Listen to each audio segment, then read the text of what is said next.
He'd have to walk past the Pacer bench to go. Now Artest has jumped over the scorer's table and is trying to get down to the bench. Artest is in the stands. Oh, this is awful. Fans are getting involved. Steven Jackson's in the fans. Rasheed Wallace going into the stands. The security trying to somehow restore order. Fans and players are going at it, and the players trying to help each other out. This is a disgrace. Fans are throwing cups with liquid in them now onto the court. Ron Artest has a look in his eye that's very scary right now. What was maybe you could call a hard foul at best has turned into just an ugly, ugly scene. I think they're going to call this game off, and that should be the outcome is definitely decided. You have these ridiculous fans trying to go at the players and now throwing. Somebody could really get hurt. This is a bad showing from the Pistons fans here. Just firing bottles from the stands. The Pacers have all gone back into the locker room, and they're getting thrown a lot of debris, and they're still not all the way through. And for some reason, they hold Austin Crozier out. They won't let him get under the tunnel because they're afraid for his safety. They're pouring liquid over. What a disgraceful showing from the Pistons fans.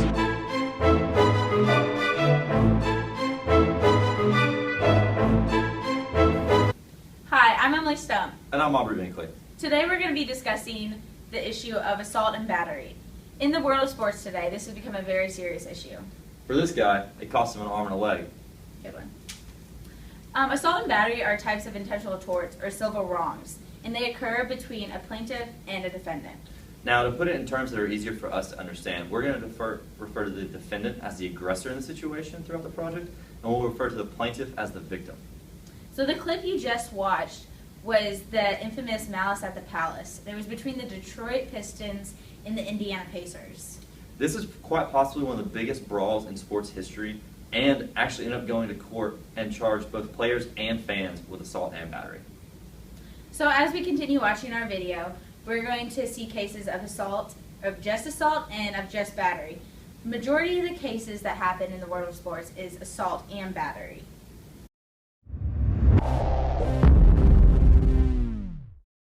Often assault and battery are coupled together, but first we're just going to break it down and talk about assault by itself.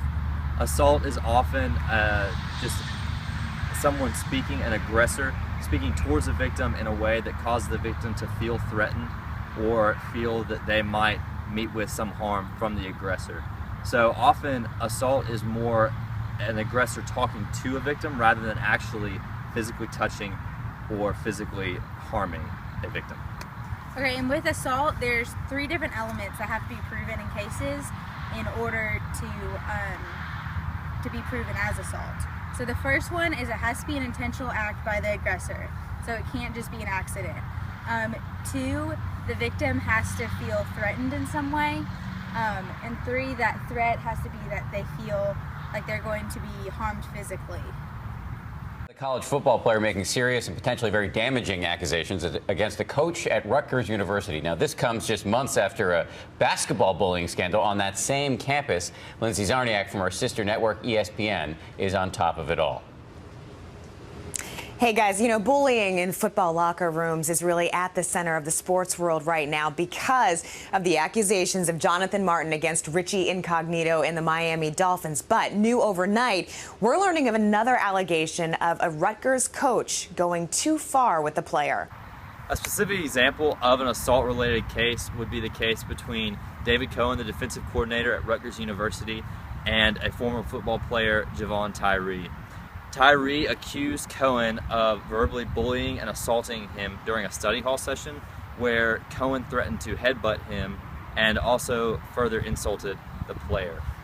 It was brought to court in September of 2013, but then ended up getting dismissed outside of court because Rutgers University's head football coach ended up disciplining Cohen outside of court, as well as Tyree ended up leaving the school because he did not feel welcome at the school by the players and the coaches. Oftentimes, assault cases such as this are dealt with outside of court, but this was one example of where it was brought to court and then dismissed outside of court.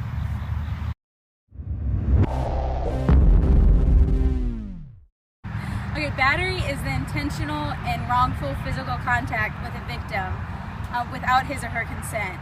Usually it leads to some sort of injury or offensive touching. So like with assault, there's never actual physical contact, even though like a threat is there. With battery, there's always some sort of physical contact. And like battery, it's called battery because like the person gets battered. With battery, there's normally 3 things that have to be present for it to be considered battery.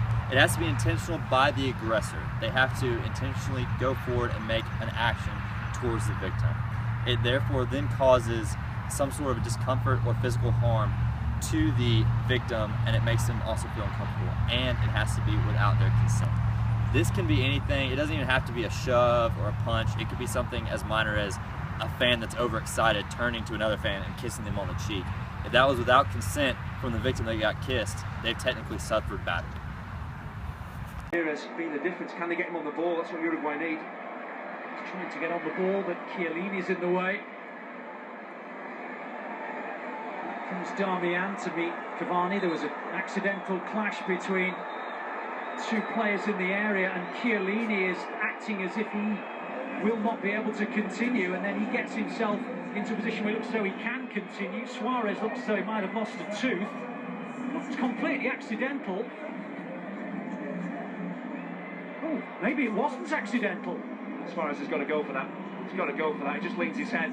From what I see, just leans his head, clearly leans his head. Then Chiellini actually throws an elbow. That's why both players throw themselves on the ground. They're trying to protect themselves and say they were the one that was fouled. And really, I think there's a debate here. You could easily send both players off, because what they did was disgraceful. Well, it looked innocuous at first, but when you see the angle that we just saw on the replay, it was anything but innocuous. Now, what's he saying? Is he saying he's been bitten? He's gesturing as if there's a mark on his shoulder that was caused by what? Well, we know the history with Luis Suarez. We know what happened, of course. But I don't think in any way Luis Suarez has he bitten him. To me, it looks like he's leaned his head into Chiellini more than anything else. Then Chiellini swings an arm. As you just saw in this clip from the Italy-Uruguay game from the 2014 FIFA World Cup, Luis Suarez bit Giorgino Chiellini on the shoulder during the game. This is a good example of battery, because while there's no apparent assault, because there wasn't an apparent threat to Chiellini beforehand, it was just the physical contact. So that's why this case is just battery.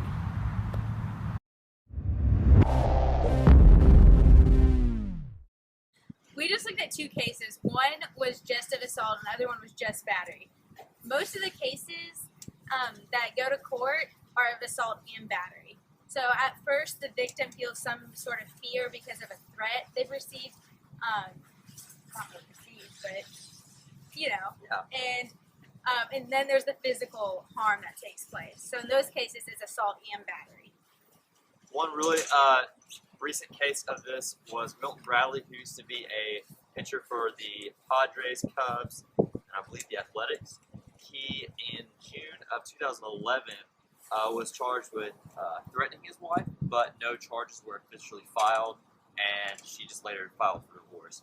In June of 2013, so last year, he actually received 9 counts of physically and verbally assaulting and attacking his wife. Since then, he's had to serve 960 days in jail. He has 7 years on probation, and he has to serve 400 hours of community service with the Little League organization. And so that's a case where he threatened his wife, and for a while nothing really came of it. And then eventually he acted upon those threats, and so he assaulted and battered his wife. And because of that, then he received jail time, probation, and community service hours. We just discussed assault and battery and broke them down into cases of assault, battery, and assault and battery. Now we're going to go and look at other legal issues surrounding the cases of assault and battery as a whole.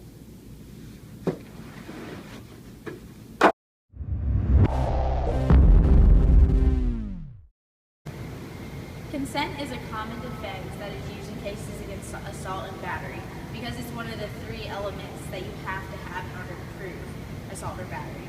So if someone gives consent, then that's not considered assault and battery, and the whole case falls apart. So there's 2 kind of main things, or 2 kinds of consent. One would be express and one's implied. So with express, like let's say you go to Sky Zone, you have to sign a waiver for that. So whether it's verbal or documented consent, that you're pretty much agreeing that if you get injured, then you cannot sue them. Because if you're jumping at Sky Zone, you assume that risk of getting injured. Implied would be if you join a football team and you get injured one practice, you get hit, break a wrist, something, you can't sue, because when you join the football team, you are also assuming those risks that come with playing a sport.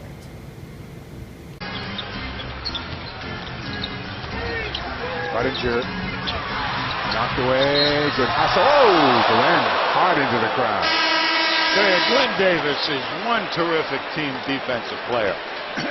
He read right where that ball was going to go. That was terrific, but folks, you don't want to be in the second row when he's diving into the stands.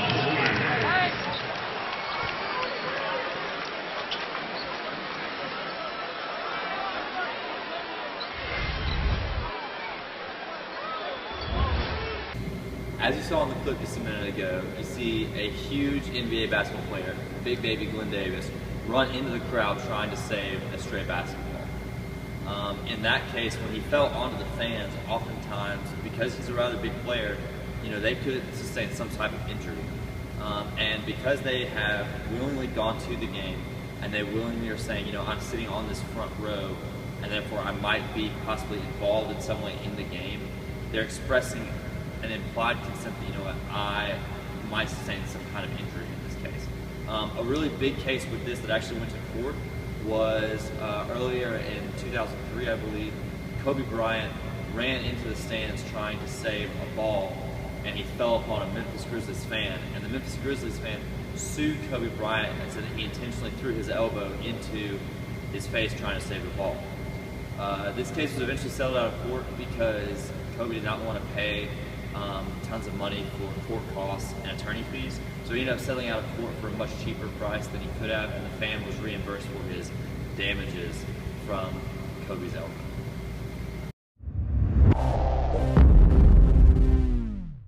As we discussed earlier, consent is one possible defense against assault and battery cases. 2 other defenses that we found that could be used in assault and battery cases are privilege and immunity. With privilege, it's where the aggressor is in a privileged situation where it fits the social situation. So one example of that could be, say, an athletic trainer who's having to perform CPR on an athlete.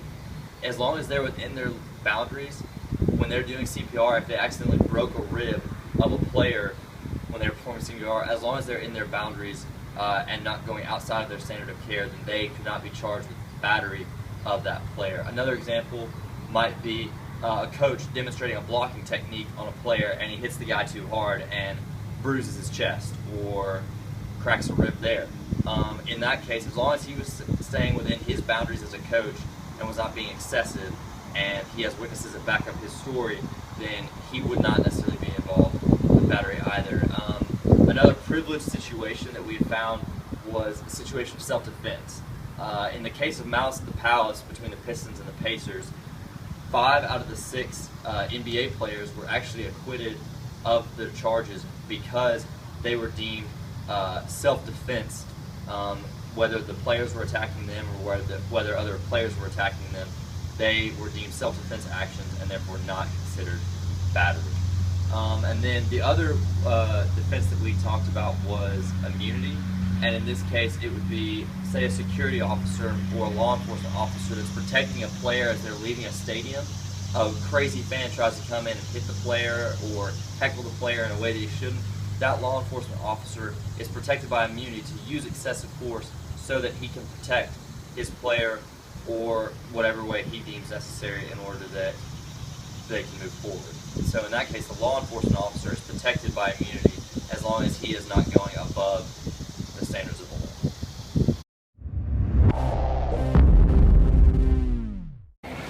Another issue with sports-related assault and battery is vicarious liability. So this is where an employer would be responsible for the employee's actions. So whether it's an employee or a player, if they perform an act of assault or battery, then when they get sued, the employer could also potentially get sued. An example of this would be a minor league case where an umpire ended up suing a minor league team because he said that the actions of the general manager on the field incited a fan to come up and punch him after the game. So that would be a case where even though the manager and the baseball team as a whole did not actually do anything to the umpire, their actions incited another outside party to act against him as the victim and ended up causing an assault and battery case. Normally in cases of assault and battery, there are some kind of damages that are rewarded to the victim at the end of the trial. There's two kinds of damages, and the first one is just a monetary damage that's called a compensatory damage or an actual damage. This is just where some sum of money is given to the victim as a result of the emotional stress, the pain they've suffered, the medical bills they might have experienced, anything to that nature. So when Kobe Bryant fell upon the Memphis Grizzlies player, the damage that he ended up giving to that victim was $75,000 of compensatory damages. Another kind of damage that is experienced in assault and battery cases is a very extreme case, and it's called punitive damages. This would be like with the baseball player that we discussed earlier in the project. He ended up having to pay punitive damages because not only did he have to serve jail time, he also had to serve community service hours, he also served some bans. That was a very extreme case, and so he had to endure some very extreme punitive or punishing damages because of that. Along with this, there's also something called equitable rights, which in the case of Ron Artest with the Malice in the Palace, he ended up having a restraining order against the fan that attacked him, and therefore because of that, it was equitable. They went their own way, and they never had to deal with each other again, and there was no damages involved. They just decided to part ways with the restraining order.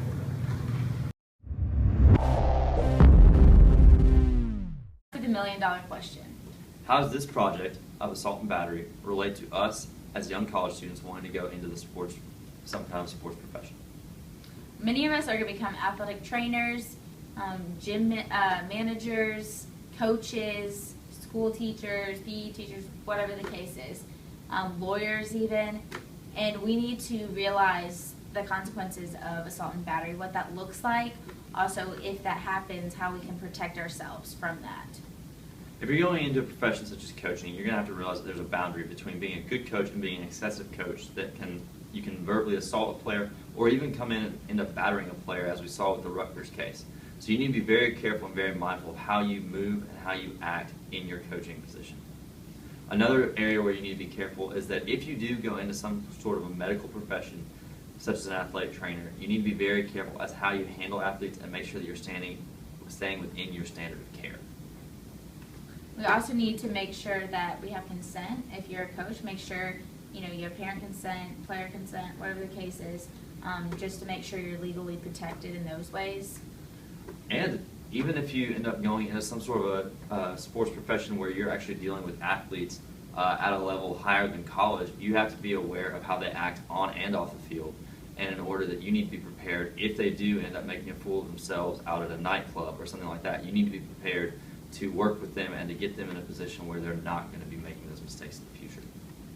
And going off that, even if you're not in, we're all exercise science majors for the most part, but even if you're a business owner and something happens in your facility of a case of assault and battery, like when we talked about vicarious liability earlier, that can come back to you. So being responsible for your players, being responsible for your employees or anyone, even if you're a team owner and in your facility there's a game, and like we saw at the beginning of the video at the Piston-Pacers game, fans got involved, like all of that, everyone in your care that you're responsible for at any time on your facility, like that's all can come back to you. So you need to make sure you're protected in that way. We hope you've enjoyed this project as much as we've enjoyed making it. Thanks.